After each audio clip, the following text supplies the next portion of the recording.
નમસ્કાર દર્શક મિત્રો, હું છું કૃતિ. સ્વાગત છે આપનું મંતવ્ય ન્યૂઝમાં. નજર કરીએ આજના મહત્વપૂર્ણ સમાચાર પર. ભાગેડુ લગ્નની નોંધણીને લઈને હાલ મોટા સમાચાર સામે આવી રહ્યા છે. ભાગેડુ લગ્નની નોંધણીને લઈને આ સૌથી મોટા સમાચાર. ભાગેડુ લગ્નની નોંધણીને ક્લાસ 2 અધિકારી મંજૂરી આપશે. ક્લાસ 2 અધિકારીની મંજૂરી વગર લગ્ન નોંધણી નહીં થાય. લગ્ન નોંધણીને લઈને આ સૌથી મોટા અને મહત્વપૂર્ણ સમાચાર સામે આવી રહ્યા છે. ભાગેડુ લગ્નના કિસ્સામાં માતા પિતાને નોટિસ આપવામાં આવશે. ભાગેડુ લગ્નની નોંધણીને ક્લાસ 2 અધિકારી મંજૂરી આપશે.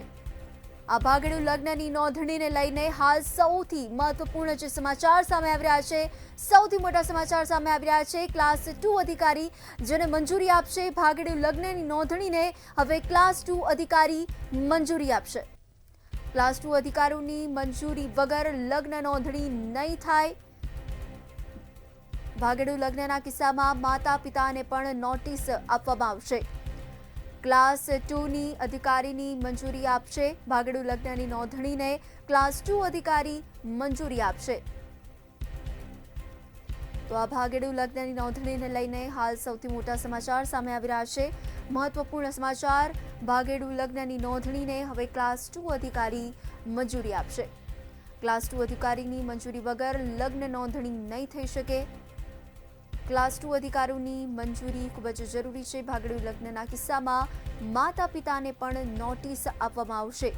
ક્લાસ 2 અધિકારી કે જેઓ મંજૂરી આપશે ભાગેડુ લગ્નની નોંધણીને લઈને આ સૌથી મોટા અને સૌથી મહત્વપૂર્ણ સમાચાર સામે આવ્યા છે.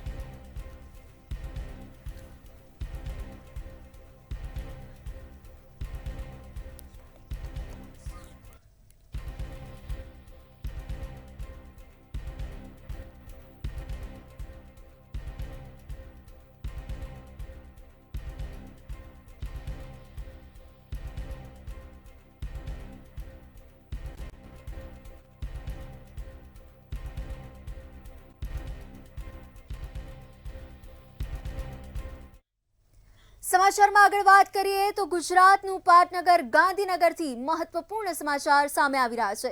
કોંગ્રેસના વિધાનસભા દંડક કિરીટ પટેલના યુટર્ન જોવા મળ્યા છે. કોંગ્રેસના વિધાનસભાના દંડક પદેથી રાજીનામું નહીં આપે. હવે વિધાનસભા દંડક પદથી રાજીનામું નહીં આપે. કિરીટ પટેલની હાઈકમાન્ડની સાથે વાત થઈ છે. તેમનું આ યુટર્ન જોવા મળી રહ્યું છે. પ્રભારી મહાસચિવ મુકુલ વાસનિક પણ તેમની સાથે પણ વાત થઈ છે. એસસી સેલમાં નિયુક્તિથી પાટણ ધારાસભ્ય જે નારાજ હતા અને હવે કોંગ્રેસ વિધાનસભા દંડકના કિરીટ પટેલનું આ યુટર્ન જોવા મળી રહ્યું છે. હાલ કિરીટ પટેલે રાજીનામું આપવાનું મુલતવી રાખ્યું છે. અમિત ચાવડાની સમજાવટ બાદ કિરીટ પટેલે યુટર્ન લીધું છે. પણ નિમણૂકો કરવામાં આવી એની અંદર 2017 અને 2019ની અંદર અમારા વિરુદ્ધમાં જે કામ કર્યું હતું, અમારા વિસ્તારના એવા લોકોને પ્રદેશ કક્ષાએ પ્રાધાન્ય આપવામાં આવ્યું હતું. પ્રદેશ કક્ષાએ એમનો સમાવેશ કરવામાં આવ્યો હતો. અમારી 2 માંગણીઓ હતી કે આ બાબતે તાત્કાલિક એક્શન લેવામાં આવે અને જે નિમણૂકો કરવામાં આવી છે અમારા વિરુદ્ધમાં જેને કામ કર્યું હતું એમની નિમણૂક તાત્કાલિક રદ કરવામાં આવે અથવા સ્થગિત કરવામાં આવે. તો અમદાવાદની ત્રિપદા સ્કૂલ હવે વિવાદમાં સપડાઈ છે. અમદાવાદથી આ સમાચાર સામે આવી રહ્યા છે. ત્રિપદા ઇંગ્લિશ સ્કૂલ વિવાદમાં સપડાઈ છે. ઇંગ્લિશ સ્કૂલ કે જે હવે વિવાદમાં આવી છે. સ્કૂલના શિક્ષકે વિદ્યાર્થીને 3 થી 4 લાફા ઝીક્યા હતા. અમદાવાદની આ સ્કૂલ કે જ્યાં વિદ્યાર્થીને વગર વાંકે વાળ પકડીને શિક્ષકે માર માર્યો હતો. વ્હાઇટનર ચેક કરી રહેલ વિદ્યાર્થીને શિક્ષકે 4 થી 5 લાફા ઝીક્યા હતા. ધોરણ 9માં ભણતા કાવ્ય શાહ નામના વિદ્યાર્થીને શિક્ષક દ્વારા માર મારવામાં આવ્યો હતો. ત્યારે આ ઇંગ્લિશ સ્કૂલ કે જે ફરી એકવાર વિવાદમાં સપડાઈ છે. નિશાનંદ પાત્રા નામના શિક્ષકે વિદ્યાર્થીને મૂઢ માર માર્યો. વિદ્યાર્થીના પરિવારજનોએ સ્કૂલે પહોંચીને હોબાળો કર્યો હતો. ખાલી વ્હાઇટનર યુઝ નહોતું થતું, એ થોડું આમ ડ્રાય થઈ ગયું તો હું ખાલી શેક કરતો હતો. નિયરલી 5 સેકન્ડ માટે કર્યું. એમાં તો સર મને બોલાયો અને એમની હાઇટ બોડી બહુ જ છે અને એમને વાળ પકડીને ચશ્મા કાઢીને 3 લાફા મારી દીધા. આમ ટીચરને બોલાવો ને બહાર. આ છોકરાને માર્યો છે તો આ છોકરા પાસે હું માફી માંગાવ. 40 વચ્ચે માફી માંગશે ને તો એ ખો ભૂલી જશે બીજી વાર માંગવાનું. અને બીજા બધા ટીચરોને પણ જોઈને એમ થશે કે ના ભાઈ અમારે આ વસ્તુ ના કરવી જોઈએ. મારા છોકરાને વધારે વાગ્યું હોત તો એની જવાબદાર કોણ લેત? આની આગ જતી રહી હોત તો? આ છોકરાને જે થયું છે, આજે ઇન્સિડન્ટ મેં સીસીટીવી ચેક કર્યું અને થયું છે, એટલે અમે આજે પ્રિન્સિપાલ અને હું અમે નક્કી કરીને એ શિક્ષકને સસ્પેન્ડ કરીએ છીએ. અમદાવાદમાં મંતવ્ય ન્યૂઝના અહેવાલ બાદ તંત્ર દોડતું થયું છે. મંતવ્ય ન્યૂઝના અહેવાલની ધારદાર અસર જોવા મળી છે. મંતવ્ય ન્યૂઝ અહેવાલ બાદ હવે તંત્ર દોડતું થયું છે. શિક્ષિકા દ્વારા વિદ્યાર્થીને ઢોર માર મારવાનો જે મામલો સામે આવ્યો હતો બગોદરા પ્રાથમિક શાળામાં, કે જ્યાં વિદ્યાર્થીને ઢોર માર માર્યો હતો. મંતવ્ય ન્યૂઝ અહેવાલ પ્રસારિત કર્યો હતો. આ ઘટનાની જાણ ટીપીઓ શિક્ષણ અધિકારીને પણ કરવામાં આવી હતી. બગોદરા પ્રાથમિક શાળામાં ટીપીઓ ટીમે તપાસ માટે પહોંચી હતી. આજે સમગ્ર મામલો પ્રકાશિત થયો હતો ત્યારે ટીપીઓ દ્વારા વાલીઓ અને શિક્ષકોના નિવેદનો પણ લેવામાં આવ્યા હતા. બગોદરા પ્રાથમિક શાળાની ઘટનાની જાણ ગઈકાલે અમને થયેલી છે અને આજે મારી ટીમ સાથે અહીંયા તપાસમાં હું આવેલી છું અને અત્યારે તપાસ અમે લોકો કરી રહ્યા છીએ. તમામ શિક્ષક ઘટના સ્થળના તમામ પ્રક્રિયા શરૂ છે, નિવેદનો લીધા છે અને આવતીકાલે જ તે જિલ્લા કચેરીએ અમે નિવેદનો અને અમારી તમામ તપાસ પ્રક્રિયાનો રિપોર્ટ રજૂ કરી દઈશું. સમાચારમાં આગળ વાત કરીએ તો હાલ ખેડાના નડિયાદથી મહત્વપૂર્ણ સમાચાર સામે આવી રહ્યા છે. ખેડાના નડિયાદના પેટ્રોલ પંપ પર કર્મચારીઓ બાખડ્યા હોય તેવા દ્રશ્યો સામે આવી રહ્યા છે. કર્મચારીઓની વચ્ચેના મારામારીના દ્રશ્યો સીસીટીવીમાં કેદ થયા છે. આ સીસીટીવી ફૂટેજ સામે આવી રહ્યા છે. કર્મચારીઓએ અસામાજિક તત્વોને બોલાવતા બબાલ થઈ હતી. આ બબાલના દ્રશ્યો જોઈ શકાય છે. પોલીસે ફરિયાદ નોંધીને વધુ તપાસ હાથ ધરી છે. નોકરીમાં શિફ્ટ ચેન્જ જેવી બાબતમાં મારામારી કરવામાં આવી હતી. શિફ્ટ ચેન્જ કરવા જેવી બાબતમાં, આ નજીવી બાબતમાં જે બબાલ થઈ હતી તેના દ્રશ્યો સામે આવી રહ્યા છે. નડિયાદના પેટ્રોલ પંપ પર કર્મચારીઓ બાકડ્યા હતા ત્યારે પોલીસે આ અંગે ફરિયાદ નોંધીને તપાસ હાથ ધરી છે. કર્મચારીઓ વચ્ચેના મારામારીના દ્રશ્યો પણ સીસીટીવીમાં કેદ થયા છે. આ દ્રશ્યો જોઈ શકાય છે.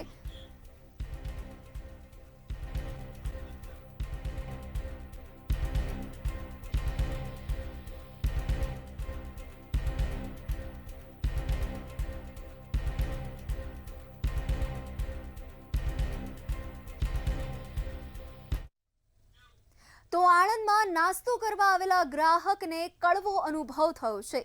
આણંદથી આ સમાચાર સામે આવી રહ્યા છે કે જ્યાં નાસ્તો કરવા આવેલા ગ્રાહકને કડવો અનુભવ થયો છે.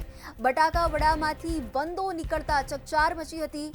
બટાકા વડામાંથી વંદો નીકળતા ગ્રાહક ભારોભાર રોષ વ્યાપ્યો છે. ગ્રાહકમાં બાકરોલ સ્ક્વેર પાસે શ્રી ભગવતી ભજીયા, કે જ્યાં ઘટના બની છે, કરમસદના શ્રી ભગવતી ભજીયા હાઉસના બટાકા વડા કે જે પ્રખ્યાત છે, શ્રી ભગવતીજીની બીજી શાખામાં બટાકા વડામાંથી વંદો નીકળતા ચકચાર મચી હતી. હું અહીંયા નાસ્તો કરવા આવેલો હતો.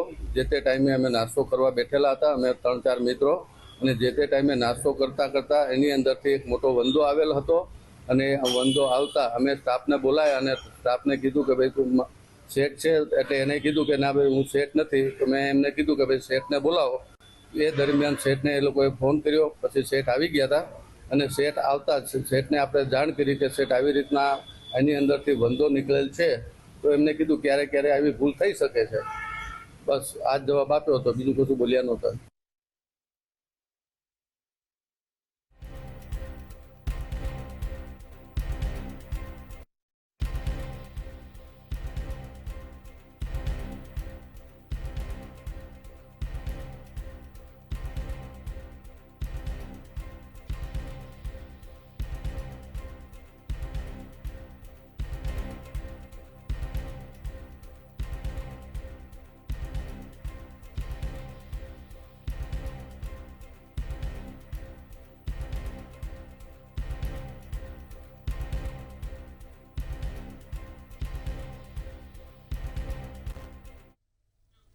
નવા વર્ષમાં ન્યૂ યર સાયબર સ્કેમ શરૂ થયો હોવાનો મામલો સામે આવ્યો હતો. ગિફ્ટ કે ગ્રીટિંગ કાર્ડ દ્વારા મોકલવામાં આવતી લિંક પર ક્લિક ન કરવા અંગે સાયબર સેલ દ્વારા સૂચન કરવામાં આવ્યું. સાયબર સેન્ટર ઓફ એક્સેલન્સે સાયબર સ્કેમમાં જતી 50% સુધીની રકમ બચાવી હતી. ડિસેમ્બરમાં 5 દિવસમાં તમામ રકમ બચાવવામાં સફળતા મળી હતી. પરંતુ કોઈ લિંક એવું કે ભાઈ આ ગિફ્ટ ઓપન કરવા માટે તમે તમારી એપને અપડેટ કરો અથવા ડાઉનલોડ કરો, તો આ ભૂલ કરવાની નથી. કેમ કે આ ભૂલ કરવાથી આરોપીઓ આપણી કેટલી માહિતી લઈ જાય. એક તો આપણા અગત્યના જે ગ્રુપ હોય જેમાં અનઓથોરાઇઝ એક્સેસ ન આપવાનો હોય એ ગ્રુપમાં પણ એ ઘૂસી શકે, ગ્રુપની તમામ વિગતો લઈ શકે, સર્વેલન્સ કરી શકે આપણા ઉપર, આપણી તમામ મૂવમેન્ટ ઉપર ધ્યાન રાખી શકે, આપનો બધો જ ડેટા ચોરી શકે. રાજકોટના રેસકોર્સ મેદાનમાં શ્રી હનુમાન ચાલીસા યુવા કથા ચાલી રહી છે. ત્યારે કથાના ત્રીજા દિવસે હરિપ્રકાશ દાસજી સ્વામીએ આજના યુગના પ્રેમ પર કટાક્ષ કર્યો હતો. સ્વામીજીએ સોશિયલ મીડિયાના સમયમાં યુવાનોમાં વધતા આધુનિક પ્રેમ વિશે હળવી પણ ગહન શૈલીમાં સમજાવ્યું હતું. સોમવારે હમા મળ્યા, મંગળવારે માયા લાગી, બુધવારે બોલ્યા ચાલ્યા અને ગુરુવારે ગમી ગયા, શુક્રવારે સોગંદ ખાધા. લવ મેરેજ ને એરેન્જમેન્ટ મેરેજ શું કહેવાય? લવ મેરેજ અને એરેન્જ મેરેજમાં ફરક શું? તો લવ મેરેજ એટલે ડાયરેક્ટ ફાંસો ખાવો, કોઈને કીધા વગર ખાવો, અચાનક ખાઈ નાખો, એનું નામ લવ મેરેજ. અને એરેન્જ મેરેજ એટલે શું ખબર છે? વ્યવસ્થા કરીને ફાંસો ખાવો, બાકી ખાવો તો ખરો. ગાંધીનગરમાં વસવાટની જમીન સંપાદન કરનાર વારસદાર દ્વારા આંદોલન શરૂ કરવામાં આવ્યું છે. કાયમી વસવાટના હકને લઈ સ્થાનિકો દ્વારા અનેક રજૂઆત કરવામાં આવી હતી. છેલ્લા 63 વર્ષથી કાયમી વસવાટનો હક ન મળતા સ્થાનિકોમાં ભારે રોષ જોવા મળી રહ્યો છે. રોષે ભરાયેલ સ્થાનિકોએ ગાંધીનગર સત્યાગ્રહ છાવણી ખાતે આંદોલન શરૂ કર્યું છે. અમારી મુખ્ય માગણી છે કે ગાંધીનગર શહેરના જે આ 7 ગામો છે એ ગામોના અંદર એ લોકોએ જે મકાનો બનાવ્યા છે એ કાયદેસર નિયમિત કરી આપે. જેમ રાજકોટ, અમદાવાદ, ભાવનગર શહેર મ્યુનિસિપલ કોર્પોરેશન વિસ્તારના દબાણો સરકારે નિયમિત કરી આપ્યા, એ લાઈન પર અમને બી કરી આપો એવી અમારી વર્ષો જૂની માગણી છે. અને એ માટે મુખ્યમંત્રી સાહેબને બી રજૂઆત આપી છે. મુખ્યમંત્રી સાહેબે બેઠક બી કરેલી, મુખ્ય સચિવ સાહેબે બેઠક કરી. મુખ્ય સચિવ સાહેબે બેઠક કર્યા પછી 2 વર્ષનો સમયગાળો થયો, છતાં બી એ ફાઇલમાં જે ગતિ સ્પીડ આવી જોઈએ આવી નથી. અને એનાથી ગામ લોકો સતત ડરના માહોલ નીચે જીવી રહ્યા છે. અમારો મુદ્દો એ છે કે અમે ગાંધીનગરનો સંપાદન, અમારી જમીન છે ને પૂર્વજોની જમીન સંપાદન થયેલી છે, તો અમે અસરગ્રસ્ત ખેડૂતના વારસદારો છીએ. તો અમારી માગણી એ છે સાથે ગામની કે અમારો જે મકાનો અમારો જે બનેલો છે એનો સરકાર અમને રેગ્યુલાઇઝ કરી આપો, અને જે અમારા જે પૂર્વજો હતા એના અંદર જે ખેત મજૂરી કરતા હતા એમના આવાસ યોજનાનો લાભ આપો. એના માટેથી અમને વર્ષોથી અમારી માગણી છે. તો અમારી માગણી સંતોષાતી નથી, એટલા માટે અમે સત્યાગ્રહ સામે ઉપવાસ આંદોલન પર ઉતરે છે. કચ્છના ભુજમાં આવેલી જીકે જનરલ હોસ્પિટલના સિવિલ સર્જન ઓફિસમાં રહેલ જંગમ મિલકત જપ્ત કરવાનો હુકમ ભુજ કોર્ટ દ્વારા આપવામાં આવ્યો હતો. પ્રાપ્ત વિગતો અનુસાર પૂર્વ મેડિકલ ઓફિસર ડોક્ટર હીરજી ભુડિયાને વર્ષ 2011 સુધીનો ચડત પગાર ચૂકવવામાં આવ્યો ન હતો. આ મુદ્દે ડોક્ટર હીરજી ભુડિયાએ કોર્ટમાં અપીલ કરી. અપીલને ધ્યાને લઈ કોર્ટ દ્વારા પગાર ચૂકવવા હુકમ કરાયો હતો, પરંતુ વર્ષ 2017થી આજ સુધીના છેલ્લા 8 વર્ષમાં આ માટેની કોઈ જ અમલવારી હોસ્પિટલના મેડિકલ કર્મચારીઓ દ્વારા કાર્યવાહી કરવામાં આવી નથી. જે ચડત પગાર હતા એ ગવર્મેન્ટે કર્યા નથી, તો એના માટે અમે કોર્ટની અંદર અપીલ કરી હતી અને કોર્ટની એ અપીલ અમે જીત્યા હતા. પરંતુ એ જીત્યા પછી પણ 2017થી ગવર્મેન્ટના કર્મચારીઓ અને જીકે જનરલ હોસ્પિટલના કર્મચારીઓએ આગળ કોઈ પ્રોસિજર કરી નથી કે અમને કોઈ પેમેન્ટ પાછા કર્યા નથી. એટલે કોર્ટના હુકમની અમલવારી થઈ નહીં, એના માટે અમે તામીલ કરેલી. જૂનાગઢમાં સરકારી જમીન પરના ગેરકાયદેસર દબાણો પર બુલડોઝર ફેરવવામાં આવ્યું હતું. સરદારબાગમાં આવેલા કાચા પાકા મકાનના દબાણો દૂર કરાયા. તમામ 16 આસામીઓને 6 માસ પહેલા નોટિસ પાઠવવામાં આવી હતી. મનપા, પીજીવીસીએલ તેમજ પોલીસ વિભાગ દ્વારા 630 ચોરસ મીટર જગ્યા ખુલ્લી કરવામાં આવશે, જેની બજાર કિંમત અંદાજે 1,27 લાખ રૂપિયા જેટલી છે.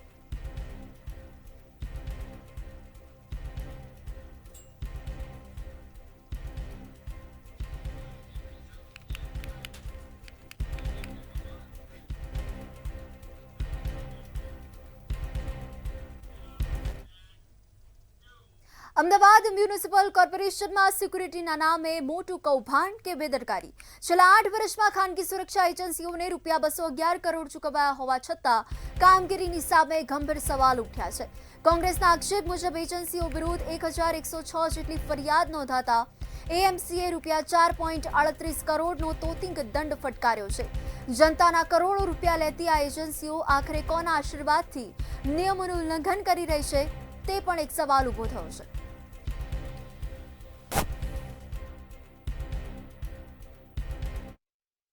એટલે મારી માન્ય મ્યુનિસિપલ કમિશનરશ્રી અને મેયરશ્રીને માંગણી છે કે કરોડો રૂપિયા જો આપણે એક ગાર્ડ્સને એક એજન્સીઓને આપતા હોઈએ, ચૂકવણી કરતા હોઈએ, તો એમના વિરુદ્ધમાં એક 155-303 જે અમદાવાદ મ્યુનિસિપલ કોર્પોરેશનનો ટોલ ફ્રી નંબર છે, એ નંબર ઉપર આ ગાર્ડ્સ એજન્સીઓ વિરુદ્ધ તાકીદે ફરિયાદ લેવાનું ચાલુ કરવામાં આવે, જેનાથી ખરેખર ખબર પડે કે એ ગાર્ડ્સ અને એ એજન્સીઓ વિરુદ્ધ ફરિયાદો ઓન રેકોર્ડ નોંધાઈ રહી છે.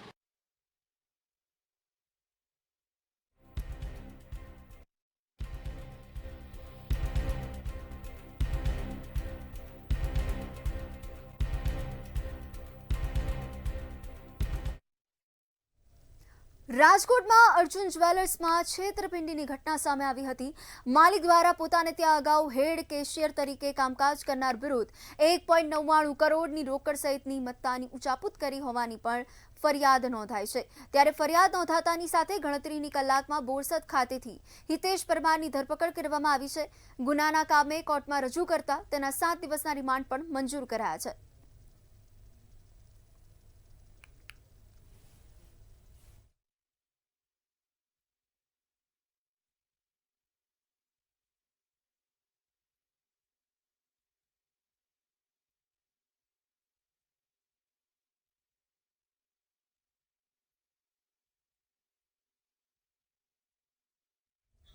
સુરતમાં આપનો કાર્યકર્તા રૂપિયા 1 લાખની ખંડણી માંગતો ઝડપાયો છે. સસ્તા અનાજની દુકાને તાળા મારવાની ધમકી આપતા ખંડણી માંગી હોવાના ગંભીર આક્ષેપ કરાયા છે. સમગ્ર મામલાને લઈ સસ્તા અનાજની દુકાનના વેપારીએ પોલીસ ફરિયાદ નોંધાવી હતી. પોલીસે આપના કાર્યકર્તા શ્રવણ જોશી અને અન્ય કાર્યકર્તાને ઝડપી લઈને વધુ તપાસ હાથ ધરી છે.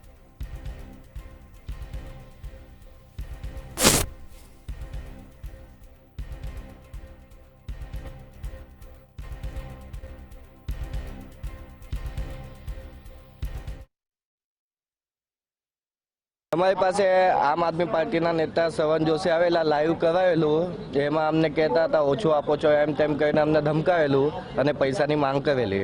શ્રવણ જોશી હતા, એમના હસ્તકમાં એ પોતે તો નહીં આવેલા, પછી સંપતભાઈ કહીને છે ને એ કહીને ગયેલા મોપેડ પર, જ્યારે લાઈવ લીધા પછી કે એવું હોય તો તમે સંપત કરીને આવશે એને મળો. અને પછી શું એટલે આખી ચેન કેવી રીતે ચાલશે તમારી? દર મહિને 50,000 કેમ આપવાની વાત કરી? દર મહિને એમ કે તમને ધંધો ચલાવવો હોય તો આપવો પડશે એમ કહીને અમને ધમકાવવામાં આવેલો. કેટલા દુકાનદારો પાસે ટોટલ?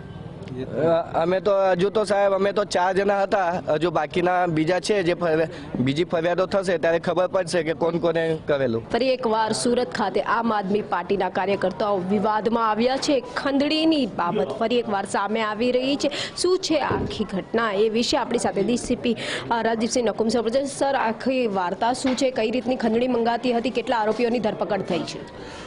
જે આમ આદમી પાર્ટીના જે શ્રવણ જોશી જે છે અને લિંબાયતના યુવા મહામંત્રી છે, તેઓ સતત સસ્તા અનાજની દુકાનો પર જતા હતા, એમના વિડીયો ઉતારતા હતા, એ લોકોને કહેતા હતા કે તમે ગરીબ લોકોને છેતરો છો, તમે ગરીબ લોકોને 2 કિલો અનાજ ઓછું આપો છો અથવા આપતા નથી, આવું બધું કહીને એ લોકોને વિડીયો ઉતારીને એ લોકોને જે છે ફેસબુક ઉપર અપલોડ કરતો હતો. ત્યારબાદ જે સસ્તા અનાજની દુકાનવાળા આના દબાણમાં આવી ગયેલા અને ત્યારબાદ જે એની સાથેનો જે માણસ છે સંપત ચૌધરી, આ દુકાનદારોનો સંપર્ક કરીને કીધું કે તમારે જો શાંતિથી દુકાન ચલાવી બનાવી હોય અને તાળા મરાવી ન દેવા હોય તો 25,000 રૂપિયા દર મહિને આપવા પડશે. ત્યારબાદ આમનું જે એસોસિએશનના માણસો એનો સંપર્ક કર્યો અને કીધું કે ભાઈ એકસાથે તમે પૈસા કેટલા આપવાના કહો એટલે અમે તમને આપી દઈએ. ત્યારબાદ 3.5 લાખ રૂપિયા આ લોકોએ માંગણી કરી અને 1 લાખ રૂપિયા જે 200-200ના 5 બંડલ એકદમ નવા નકોર આ લોકોને મંગળ પાંડે હોલ ખાતે આપ્યા અને એ રિસીવ કર્યા. એનો વિડીયો પણ ચોરી છુપીથી આ લોકોએ બનાવી લીધો. એની એક ફરિયાદ દાખલ થઈ છે. બીજો એક વિડીયો જે છે અગાઉનો છે 50,000 એમાં આપેલા છે પણ એની ફરિયાદ હજી દાખલ કરવાની બાકી છે. આમ આ સરવણ જોશી અને સંપત ચૌધરી અને એની સાથે બીજા માણસો આ સતત ખંડણી ઉઘરાવાનું કામ જે છે એ સસ્તા અનાજની દુકાનોવાળા પાસે કરતા હતા અને ત્યારબાદ આ લોકો એકદમ એ લોકોથી ત્રસ્ત થઈ ગયા અને ત્યારે એ લોકોએ લીંબાદ પોલીસ સ્ટેશનમાં ફરિયાદ નોંધાવેલ છે. સર, આવા કેટલા દુકાનદારો હશે, કેટલા વેપારીઓ છે જેઓને આ રીતે હેરાન પરેશાન કરવામાં આવતું હશે અને શું પાર્ટીના નામે આમ આદમીની ધાક ધમકી આપીને ધમકી આપવામાં આવતી હતી કે માત્ર પોતાના નામે કે આમ આદમી પાર્ટીનો કાર્યકર્તા છું એનો જોર બતાવવામાં આવતું? 15 થી 20 જે દુકાનદારો છે એને આ લોકો આ રીતે રંજાડતા હતા અને એ લોકો ખેસ પહેરીને જતા હતા એટલે નેચરલી કોઈ પણ માણસ છે એનાથી ડરી જાય અને આ રીતે ડર ઉત્પન્ન કરી અને આ કોઈ પૈસા પડાવવાનું જે છે એ ધંધો ચાલુ કર્યો હતો. સર, લાગે છે કે આમાં બીજો કોઈ આમ આદમીનો કાર્યકર્તા પણ સંડોવાયેલો હોઈ શકે કે પછી અન્ય કોઈ મોટો એની અંદર પણ હાથ હોઈ શકે? એની પૂછપરછ કરશું ને પૂછપરછ દરમિયાનમાં આગળ કોઈ બીજા નામ સામે આવશે તો એ લોકોની પણ ધોરણસર અટકાયત કરવામાં આવશે. તો હતા ડીસીપી રાજદીપસિંહ નકુમ, જેમણે સ્પષ્ટ જણાવ્યું છે કે હાલ 2 આરોપીઓની ધરપકડ કરવામાં આવી છે જે આમ આદમી પાર્ટીના કાર્યકર્તાઓ છે જે ધાક ધમકી આપીને બ્લેકમેલ જેને કહી શકાય તેમ કરીને ઉઘરાણી કરતા અને ખાસ કરીને જે ધરપકડ થઈ છે તેના વિડીયો પણ સામે આવ્યા છે. જે રીતના ખંડણી માંગવામાં આવતી હતી આ ખંડણીની સમગ્ર ઘટનાને લઈને કાર્યવાહી કરવામાં આવી છે. કેમેરામેન શોએબ શેખની સાથે રાબિયા સાલે, બંતવ્ય ન્યૂઝ, સુરત. મહેસાણાની શાન ગણાતી દૂધસાગર ડેરીમાં દૂધની આવકમાં નવો ઇતિહાસ રચ્યો છે. દૂધસાગર ડેરીના 65 વર્ષના ઇતિહાસમાં નોંધાયેલી સૌથી વધુ દૂધની આવકથી સહકારી ક્ષેત્રે નવો કીર્તિમાન સ્થપાયો છે. એક જ દિવસમાં 45 લાખ લીટર દૂધ એકત્ર થયું હતું. ત્યારે ડેરીમાં દૂધની આવક વિક્રમી સપાટીએ પહોંચતા સંચાલકો અને પશુપાલકોમાં અનેરો ઉત્સાહ જોવા મળી રહ્યો છે.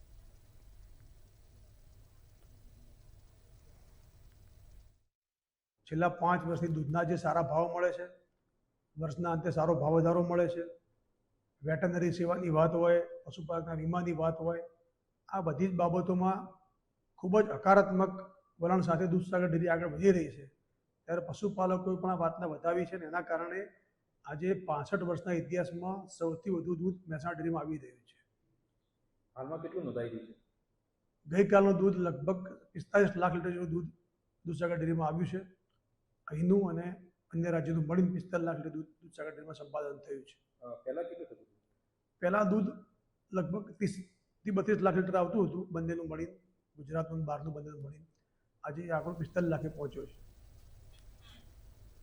ઉત્તરાયણને હવે ગણતરીના દિવસો જ બાકી રહ્યા છે અને એવા માહોલમાં મનોજભાઈએ પણ પોતાની તૈયારીઓને શરૂ કરી છે.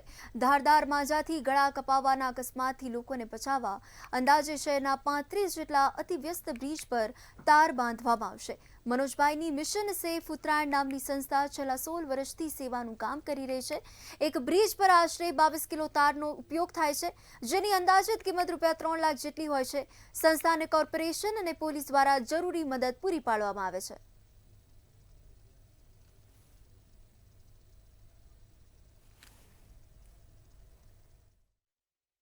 ઉત્તરાયણ પર્વને હવે ગણતરીના દિવસો બાકી રહ્યા છે. ત્યારે ઉત્તરાયણમાં લોકો 2 દિવસ મજા કરતા હોય છે. ધાબા ઉપર જે પતંગ અને દોરીથી પેચ લડાવતા હોય છે ત્યારે આ દોરી ઘણી વખત જીવલેણ પણ બનતી હોય છે. ત્યારે અમદાવાદમાં મનોજ ભાવસાર કે જેઓ છેલ્લા કેટલાય વર્ષોથી અમદાવાદ શહેરના વિવિધ ફ્લાયઓવર બ્રિજ ઉપર તાર બાંધવાની કામગીરી છે તે કરે છે. મનોજભાઈ સાથે વાત કરીશું. મનોજભાઈ, પહેલાં તો તમે આ તાર બાંધવાની જે કામગીરી કરો છો, તમને આ વિચાર કેવી રીતે આવ્યો હતો? બેન, આ જે તાર બાંધવાની કામગીરી છે અમારું મિશન સેફ ઉત્તરાયણ ફાઉન્ડેશન થકી અમે કરીએ છીએ અને અમારો એક ધ્યેય હતો કે mission safe Uttarayan, mission happy Uttarayan. Mission happy Uttarayan ત્યારે જ થઈ શકે કે જ્યારે પતંગની દોરીથી કોઈ ઘાયલ ના થાય અને કોઈકનું મૃત્યુ ના થાય. આવા અસંખ્ય કેસો અમદાવાદમાં બનેલા હતા અને એમાં કોઈકનો પરિવાર આખો વિખેરાઈ ગયો.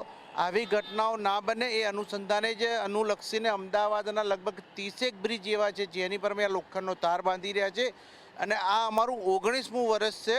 અને 19 વર્ષ પહેલાંમાં જો જોવા જઈએ તો જે આંકડા આવતા હતા 3 થી 4 ફિગર પાર કરી જતા હતા.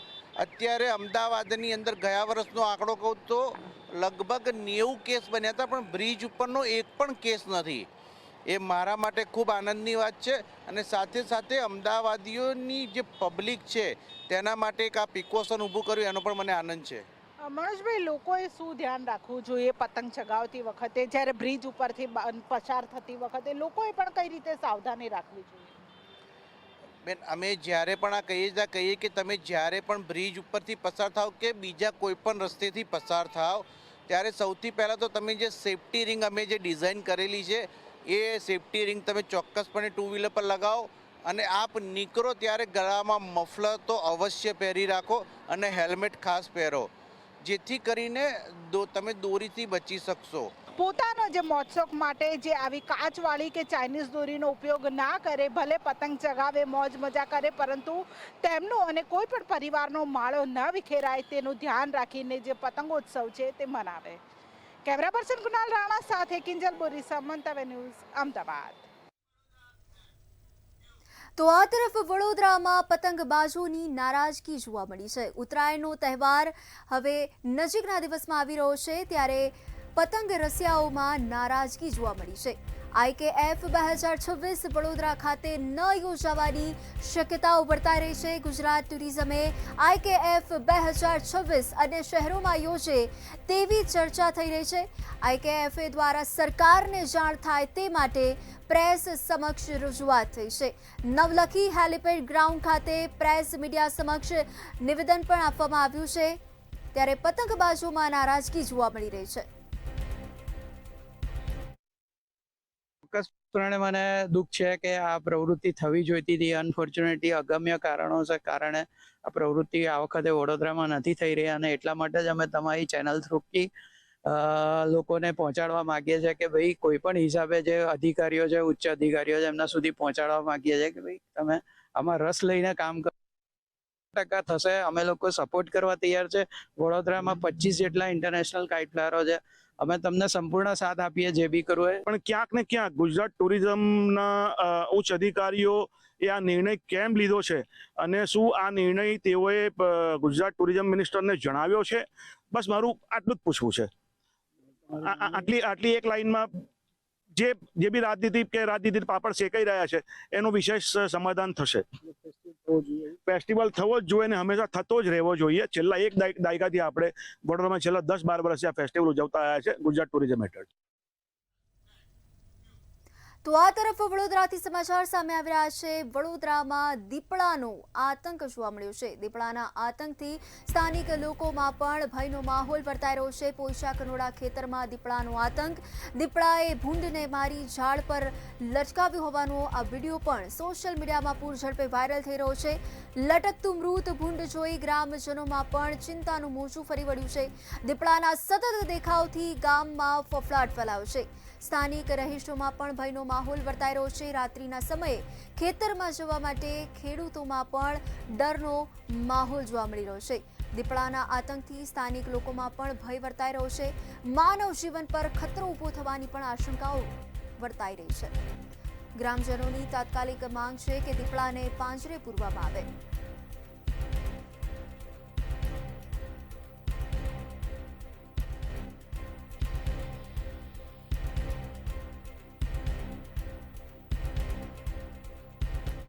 તો આ હતા અત્યાર સુધીના મહત્વપૂર્ણ સમાચાર. વધુ સમાચાર માટે જોતા રહો મંતવ્ય ન્યૂઝ. નમસ્કાર.